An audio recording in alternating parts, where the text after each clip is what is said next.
Hare Krishna, everybody. Like so many devotees, I've just heard the news about the passing of Bhakti Charu Swami. And since he's both a very old and dear friend of mine and also one of the greatest disciples of Prabhupada, it's of course my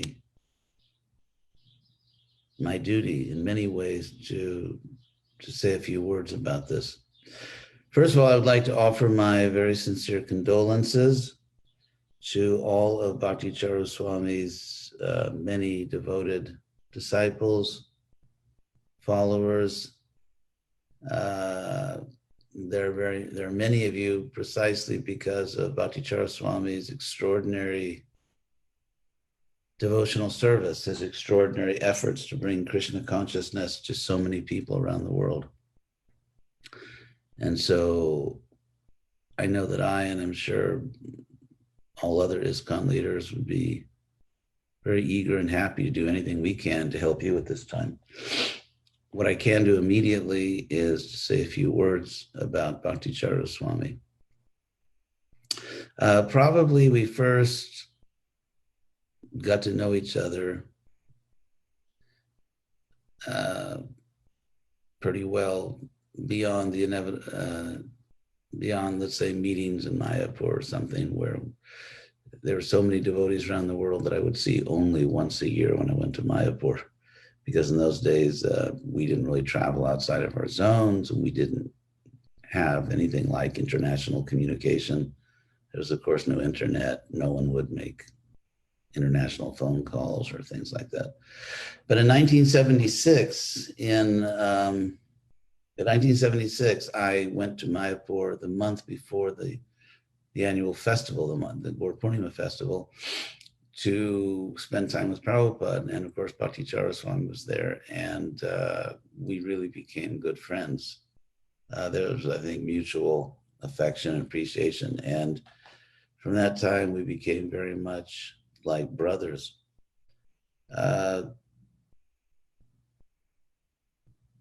As everyone is saying, because it's absolutely true, Bhakti Charu Swami was extraordinarily kind, caring about other people, including myself, and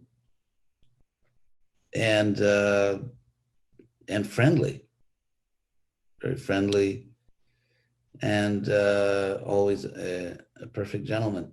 So the next memory that comes to me is that Bhakti Charu Swami was present around the time that I decided that I should try to present the Mahabharata to the world. That was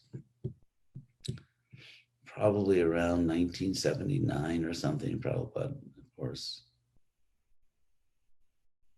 or perhaps 1978 even. Anyway, I decided that I wanted to, perhaps 1980, I wanted to translate Mahabharata. So I was in India, in Vrindavan. I went to Delhi, and I remember he was there.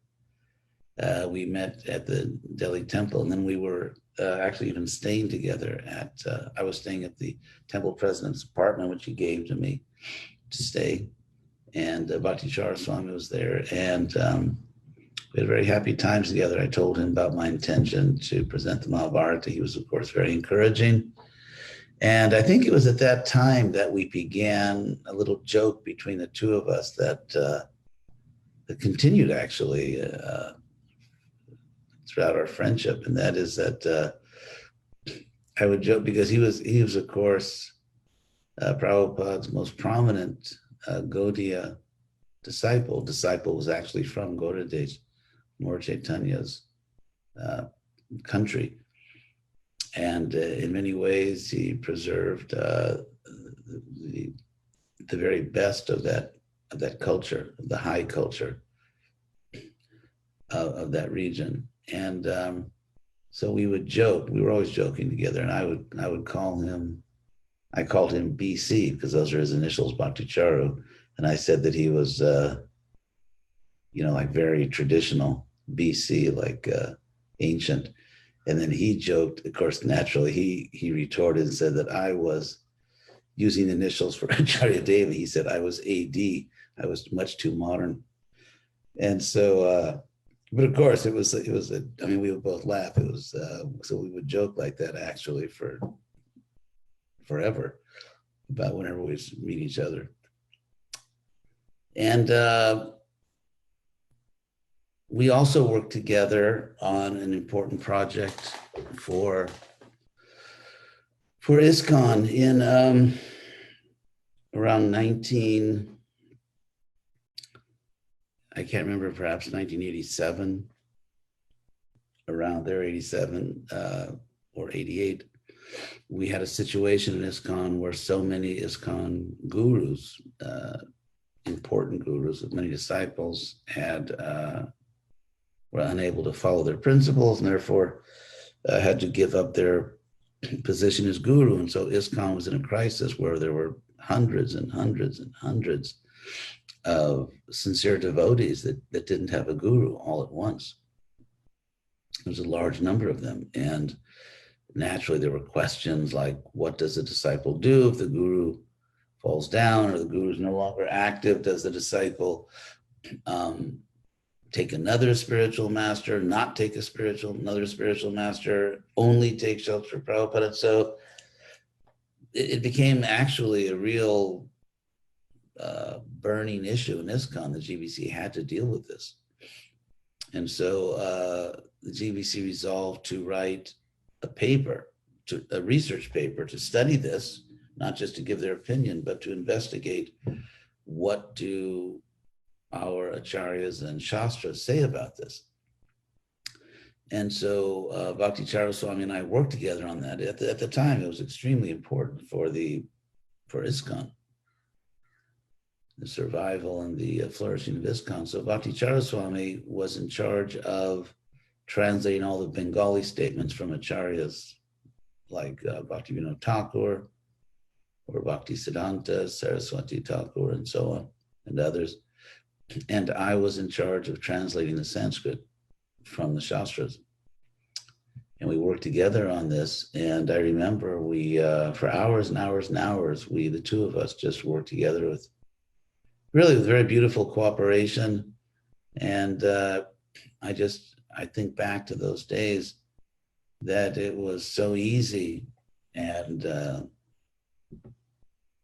agreeable to work with Bhakti Charu Swami, again, because he was a perfect gentleman and a very affectionate person, a very loving person.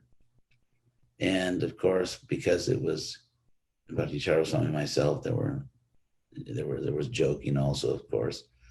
And but I remember that as just it was a very tense issue, and it was such a pleasure to work with him on that.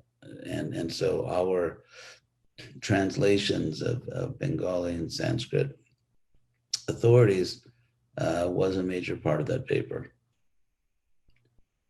And so it was always a pleasure to be with Bhakti Charu Swami, no matter what the particular service was. And perhaps the last thing I'll mention here in terms of memories, is that, and this is something many people don't know, even people that work with me, and that is that Bhakti Charu Swami played a very important leading role in making peace within ISKCON with Krishna West. He was the GBC chairman. That was perhaps it was 2016 or 17. Anyway, he was the GBC chairman. And by chance, we met in Orlando. I think I'd just flown back from Brazil. I came to Orlando to see my disciple, Ishan, and his wife, Krishna Varna, Krishna West Center. And Bhakti Charu was in the Orlando area with his disciples. That was before he developed that beautiful rural community in Florida. And so we met. So at that time, the relationship between Krishna West and a number of ISKCON leaders was very tense. It was sort of like a Cold War, and both sides were sort of dug in. And so Bhakti Charu Swami, I met with him. I went over to his disciple's house, Guru Gauranga. We met there. And he was, of course, very kind. And he was determined to make peace. As Jesus said, blessed are the peacemakers. So Bhakti Charu Swami was determined to make peace and to resolve this problem and to use his position as GBC chairman to do that. So we talked, and naturally I told him my grievances. And he was perhaps the only leader in the world that could have done what he did, including myself. I think he was the only leader in the world that could have done what he did. And that is, he was very understanding. I told him all my grievances, and he was sympathetic. He understood. He didn't just say, oh, you're making that up, or that's not important. And so, and really, we sort of fell back on our old friendship, which had been one of great mutual affection and trust. And so he then came up with this idea, which he really insisted on. And that is, he said to me, you should return to the GBC. That the way to resolve this is, as Prabhupada taught, we all sit down together. And so what that means in practical terms is, because of your history and all the things you've done, you should be on the GBC. And that had a very strong effect on me. The idea itself, as I'll explain, and also because it came from Bhakti Charu Swami, because at that point, without going, obviously this is not the time to rehash that history, but it was sort of the first time that a GBC, an important GBC leader, he was chairman that year, was really genuinely, apart from one or two GBCs that actually supported me, was actually really sympathetic, really, I felt it really understood what I was going through and what was actually happening, and had enough trust in me and respect for me to say that the solution here is that we take you very seriously, and I'm sure you'll reciprocate with us. And I think it was perhaps uniquely Bhakti Charu Swami, because of being a perfect gentleman, and not just a perfect gentleman in a superficial sense of, saying the right words at the right time and in a sense of good manners, but being a genuinely, had genuine affection for me and genuine respect, which were so, and that really made all the difference in the world. And therefore I say that perhaps he was the only person who could have done exactly what he did. And of course, I always resisted going to India for various reasons. But he convinced me to go to Ujjain. He said that I'm hosting a mid-year meeting and I will personally take care of you. And so it was really because of Bhakti Charu Swami. So I would say that, I think, and other devotees made efforts. I don't want to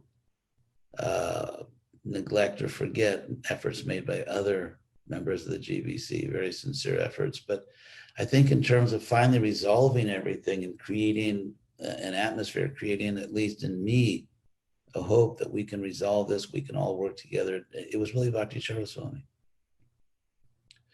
And because Krishna West is growing so much now, I give him great credit for that. He played a very, very important historical role, because all of his outstanding qualities, which really, Vaishnavas all have all good qualities, advanced Vaishnavas, but Bhakti Charu, his empathy, sympathy, his affectionate friendship at a time like that were really unique.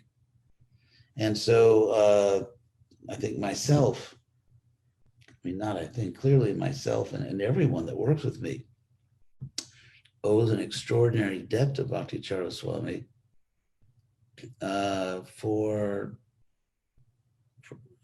what we're doing now, our ability to make our best possible contribution to Prabhupada within his movement. So I give Bhakti Charu Swami unique and extraordinary credit for that. And so finally,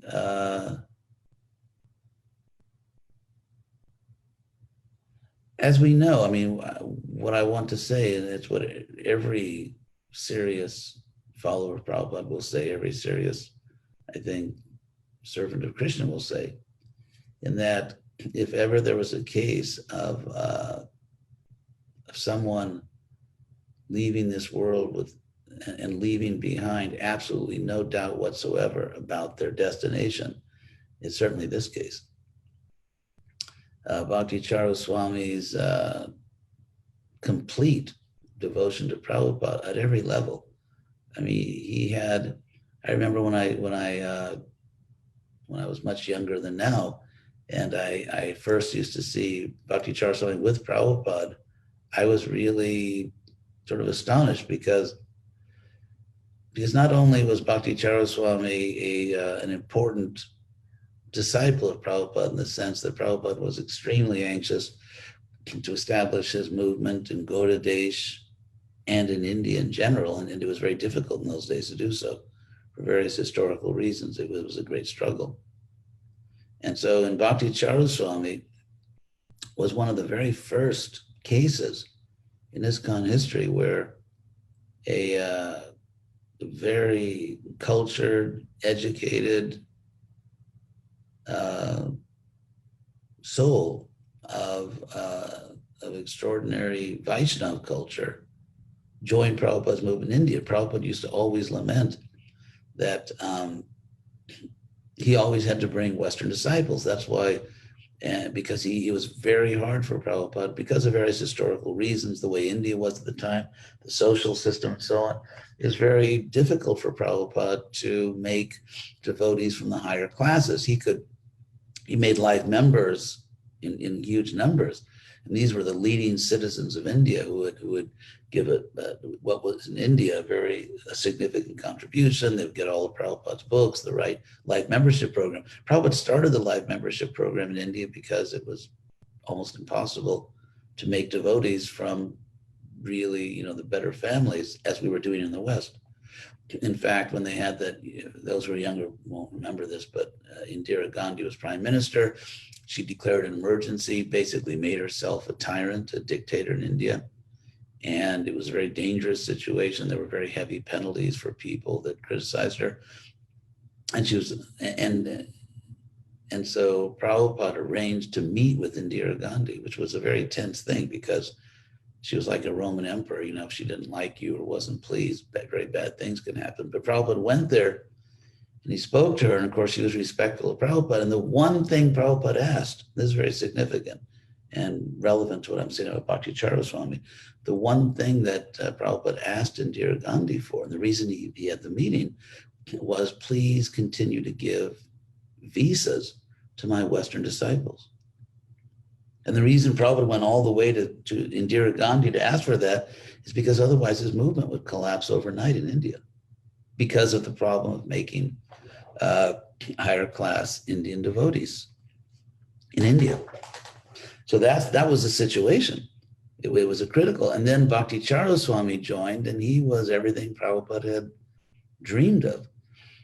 He was a devotee, not only from India, but from Gauda Desh, who was very intelligent and very intelligently devoted, not sentimental, but very intelligently devoted and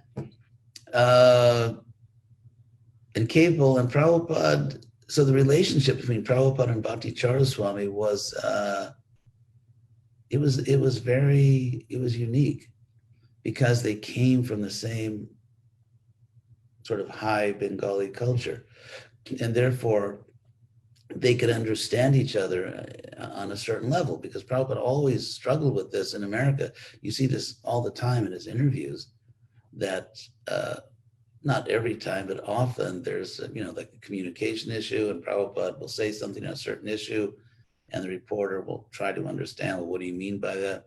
But in the case of Bhakti Charu Swami, there was this very easy, natural, intimate, perfect communication.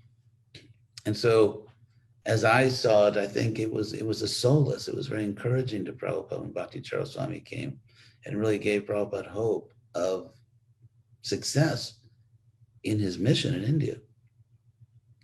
And so Bhakti Charu Swami became in that sense, a very natural, intimate, spiritual son of Prabhupada. And I mean, in a sense, he became the son that Prabhupada had always dreamed of, even in his family life, the idea that he would have a son who would sort of be worthy of the father and who would rise to the occasion and help the father by doing important things in the father's mission. And so I feel that although Prabhupada, of course, loved his biological sons and did all he could to help them, but I think it was really in Bhakti Charu Swami that Prabhupada really found, in a sense, even on a human level, on a completely transcendental level, the son he always wanted. And so, so it would be absurd to wonder at all about Bhakti Charu Swami's destination. He's, if anyone is guaranteed an amazing, glorious destination, is Bhakti Charu Swami. And so, again, I would like to end as I began by reaching out to all of the disciples and followers of Bhakti Charu Swami and offering my very sincere condolences and my assurances that I'm sure that I and every other senior devotee in ISKCON will be more than happy to do whatever we can to help and support you at this time. So thank you very much. Hare Krishna.